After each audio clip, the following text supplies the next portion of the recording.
Hi everyone and welcome, this is the Apostate Prophet. The Quran, which is the holy book of Islam, the religion of mysteries, is full of mysteries. In the studies of Islam, there is a well-known thing called huruf muqattat, which stands for disconnected letters or disjoint letters. These disjoint letters are 14 combinations of letters found at the beginning of 29 of the 114 chapters of the Quran. They are also called the mysterious letters, and you will understand why. All of these letters are at the beginning of chapters. They are recited when reciting the Quran, and almost in all cases, the Quran refers to itself, or seemingly to these letters, immediately after the letters. For example, Alif Lam Ra. This is a book which we have revealed to you.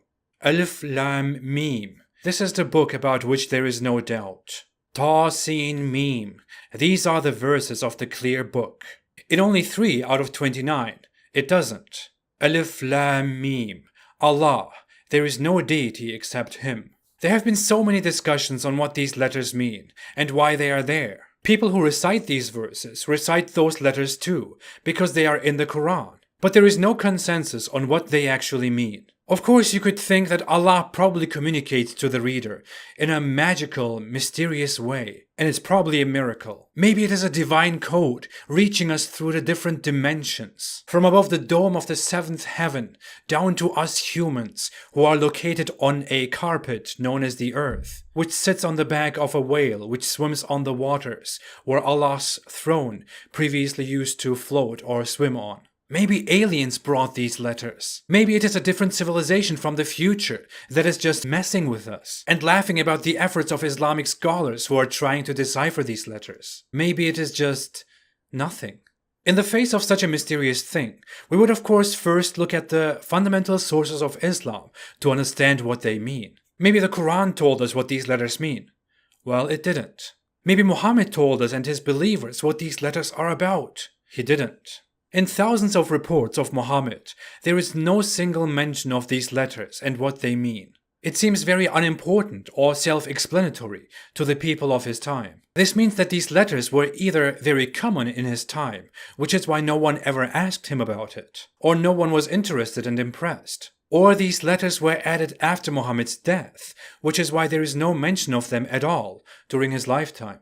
Islamic scholars and others who study the Quran have tried to interpret these letters and have come up with different explanations. Some early scholars have said that they stand for qualities of Allah, like Allah is Hadi, the guide. And some scholars of our time still support this view. But you could ascribe any meaning to these letters, including very negative ones, and you couldn't get any certain conclusion from these letters at all. There are countless possibilities, and these letters are very select letters. All that makes this interpretation very arbitrary. Scholars weren't able to agree on this. Other scholars somehow think these letters are a miracle of the Quran. No one can decipher them, which means it is a miracle. Everything can be a miracle in Islam.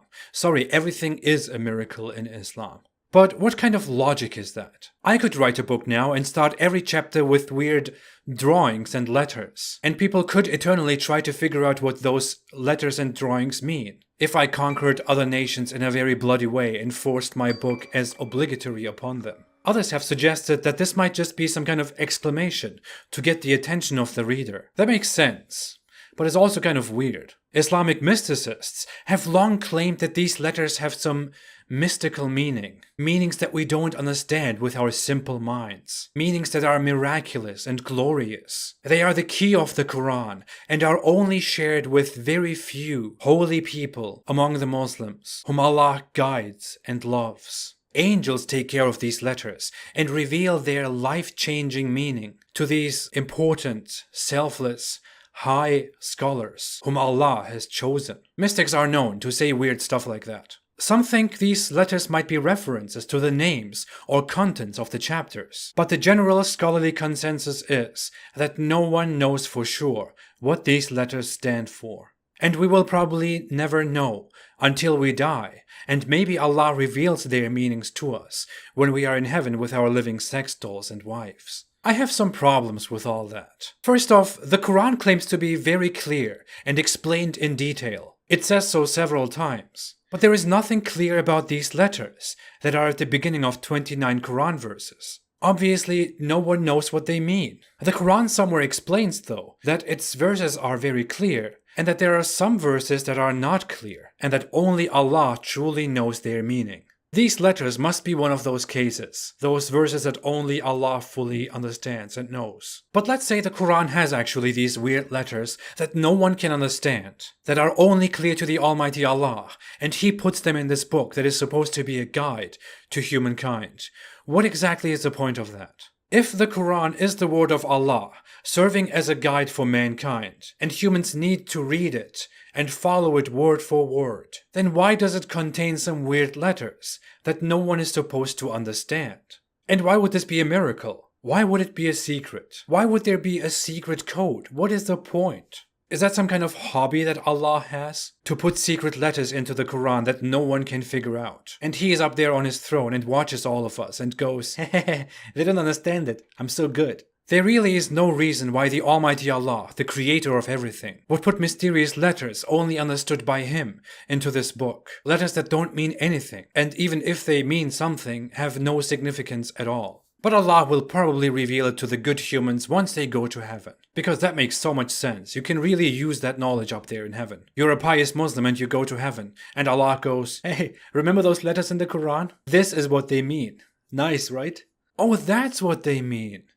Well played, Allah. I could have never thought of that. I guessed it right. I'm not surprised. But I'm impressed, Allah. Nicely done. Yeah, that's what they mean, brothers. Good one, right? Now that you're in heaven with me, you can finally know what they mean. And be impressed, yeah? I thought it'd be fun. You get me, brothers and sisters. Now, from purely non-Islamic perspectives, some non-Muslim scholars, Orientalists, suggest that these might be initials, identifiers, or references to the chapter they open, written by scribes that these verses were collected from, which would mean the Quran accidentally includes notes by humans. Muslims, of course, brutally reject this, because how dare you suggest that people who compiled the Quran and made it a book decades after Muhammad's death might have tampered with the Quran? This makes sense because, as said, no one in Muhammad's time talked about these letters, which could mean they weren't actually recited in his time. On the other hand, companions of Muhammad speculated about what these letters mean after he died, which could mean they were probably in the original scripture, but no one cared. Some non-Muslim and Muslim scholars, interpreters, think that this was actually a common practice in pre-Islamic Arab literature, where a text or a poetic text would start with these letters by the author, for purely aesthetic reasons or different reasons. This does make sense, and in that case, why would the Almighty Allah, the creator of all humankind, author a book in Arab style, in 7th century Arab style, that no one else understands and can relate to? This would be kind of pathetic and just another reason to say, Islam is a religion for Arabs. But in the end, there are so many theories, and you can basically make up your own interpretation. Maybe these letters were a secret message by the authors. Maybe they were additions by other humans. Maybe they were just meaningless signs. No one knows. What's for sure is that the Quran contains something that no one can make anything of, which doesn't make any sense at all for a book from divine origin addressed at humans. But thanks for watching. If you like this video, don't forget to like, to subscribe and to share. Most of my videos are not monetized, so you can watch everything without ads. If you want to support my cause, you can support me on Patreon or on apostateprofit.com. I appreciate all your support very much. I'll be back very soon. Have a great day and stay away from Islam.